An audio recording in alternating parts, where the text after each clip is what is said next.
Hello and welcome to Fast Running Club. We're going to talk about calories burned when running and how that impacts your performance and what you're trying to achieve. When you're doing sprints or running, the general calculation is you'll burn between, on average, 100 to 110 calories for every 10 minutes of running. What happens when people are training is they're training for extended periods of time. They are generally doing high interval training in the form of sprints or tempo runs or endurance runs, doing their best to condition their body. As they're doing it, they're burning the fuel, so that's the fat on their body, burning the calories, which is good. But what often happens and isn't compensated for is the amount of energy that's going out versus the amount of energy that's coming in, and what percentage of that energy that's being burned isn't from the fat source, but it's actually starting to come from your muscles and it's causing some deterioration or some muscle loss. As a sprinter or as an athlete, you want to preserve as much muscle as possible so that you can continue to build on that strength. The more muscle fibers that you have to use to help produce strength and power, then in theory, the faster you should be able to run. But if you're experiencing muscle loss, then the chances of you decreasing in your performance actually becomes a higher risk. So we want to try to minimize that. How are you going to do that? You need to estimate how much energy is going out of your system and what kind of nutrition you need to have coming in.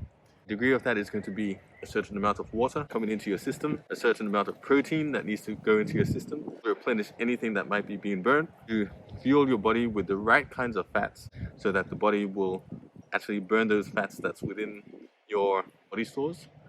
Then that will be used as fuel and it won't use your muscles as fuel. Simple things you can do: eat eggs, and then you can eat the eggs with the yolk. It has natural fats in there. Meat, lean meat, it has a degree of fats in there, some natural fats. Same with a chicken. Chicken breast has very low fats in there, but if you get something like chicken breast, chicken thigh, there's slightly higher fat. Consume avocados, which is a really good source of healthy fats, and you could even consider things like nuts. Add those to your body as a fuel source. Body will start to process those instead of anything that's affecting your muscle. Also, because of the type of training that you're doing, try to work out how much fuel you need to be able to sustain your training. Your body might be burning 2,000 calories a day, but because of the type of training that you're doing, you might actually need 3,000 or 4,000 calories a day to maintain that lean body tissue that's within your system. Make sure it doesn't impact on your performance, because I know in the past when I was competing, I actually reduced the amount of food that I ate, and then I just hit a wall